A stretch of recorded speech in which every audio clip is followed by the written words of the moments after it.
Today, we're going to wrap up our series on speaking your mind lovingly in your Filipino relationships. This is often a challenge if you are in a challenging Filipino relationships in which you feel that you're misunderstood, you're not heard. Um, Thank you for one of the subscribers' idea, because I often teach about Pinoy love languages, the unique ways Filipinos seek and express love. There's a ebook on that I would link below.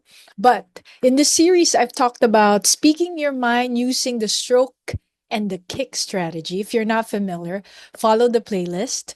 Next, how to use your imagination and why it's vital to use your imagination prior to a conversation. The last one that we talked about before this one is starting your conversation well, because usually how you start your conversation dictates how it would end well. So I call that tender startups, borrowing from John Gottman, who's a psychologist for couples. Today, we're going to talk about world orientation. So if you're going to speak your mind lovingly, it would be helpful to know that why Filipinos ask personal questions. I've written about that. I have a video on that, and why we say the things that we say. The complaint might be, yeah, my mom, my tita, my dad, they're not so reflective. Why did they say these things?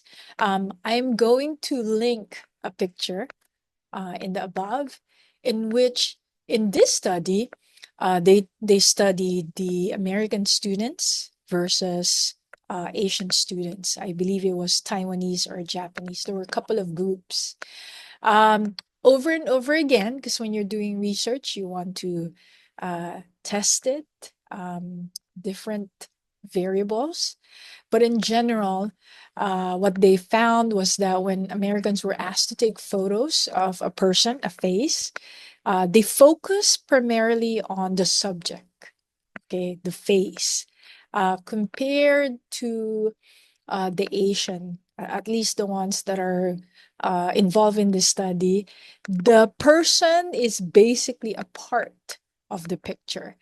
This was fascinating to me. I might have shared this in my channel.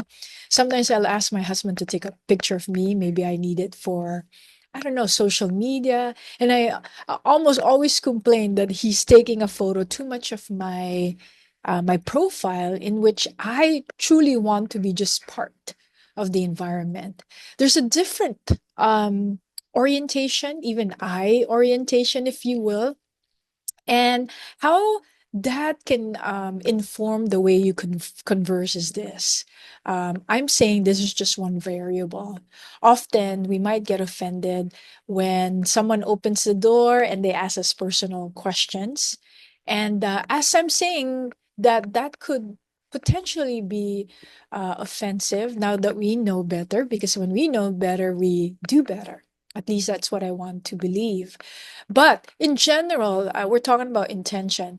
The Filipino or a Filipino may be asking questions because of the worldview that asking a question is going to lead to the bigger story, the juicier story later on in the party.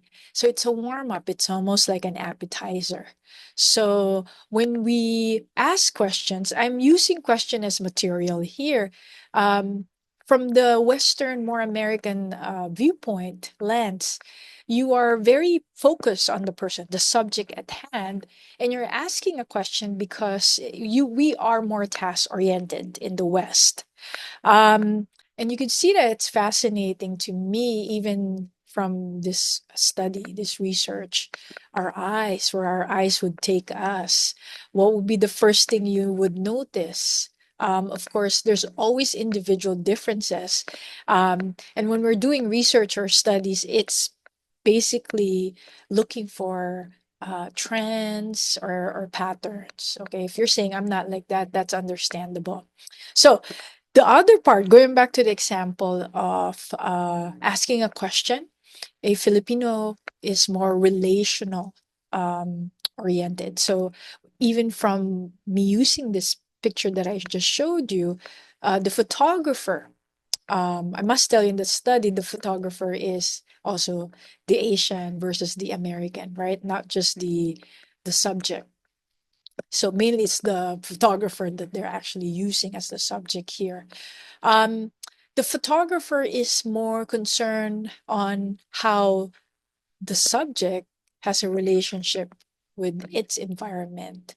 And when someone's asking you a question, it leads to other questions or stories, and it almost qualifies someone if they are what we say in our language, ibang tao, the other person, out group, or hindi ibang tao, someone who's in the in group. So if they can understand your humor, if they could ride along with your how your witty comments and whatnot. I'm not saying to offend people. The word offend is very subjective, and one of my comments around that, because many Filipinos in the Philippines are consuming information from the West, from my observation and from what I'm hearing, we from the islands are also getting a little bit more easily offended, because offended is based on subjective meanings. And if you're consuming information and that's telling you that, yeah, that's something that is harmful, that you should be offended, it is likely that you'll be influenced by that. Not now, there's something valid, or if someone's truly offending you, that you get offended, because then there's a certain point in our conversations with other people when we do want them to know that that is hurtful. But in general, I'm going to give it the benefit of the doubt that most of the time, mom, your tita are not truly trying to offend you. Maybe they're just tactless. And there's also a point in which we could directly or indirectly nudge them, okay, that that's not appropriate for the situation. And we have other videos around that. And if you're interested, comment below. Just say interested, and we can explore that topic. So, what I'm saying here is how to lovingly have a conversation, to speak your mind based on knowing those world orientation. That one is more task oriented versus the other one is more relational. If you're going to speak to mom, you haven't spoken to her in a while, tita, dad, ate, there's value in doing small talk first, what did you do today? What class is your nephew doing? So be interested in what they're doing. So very simple things.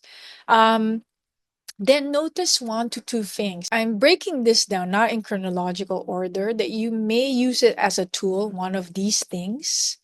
Um, which I'm alluding to, noticing one or two things that you appreciate about the person, you like about the person.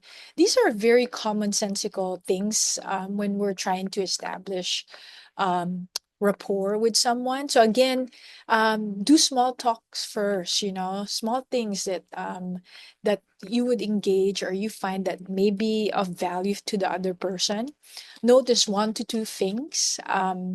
Now, I've shared this before, that remembering seems to be very important to the elderly, not so old, young at heart Filipinos. If you're going to go straight to a topic in which is actually a very tender topic for them, you may want to start remembering them, like calling them beforehand, saying hello, and not even touching the topic, maybe a few days before or even a week. So that's called the preparation. I've talked about that in the previous video. And again, make sure you appreciate something about them. And then maybe this is part of the tender startup, but it's really not. But you are going to, since they're very relational, you are going to amplify that the reason you want to tell them this thing, after you've noticed something, you appreciated them, you remember them, not doing all of those things, but at least one or two of those things, you're going to tell them the reason why this is important. And rather than focusing on yourself, this is just important to me, even though I understand it might be important to you.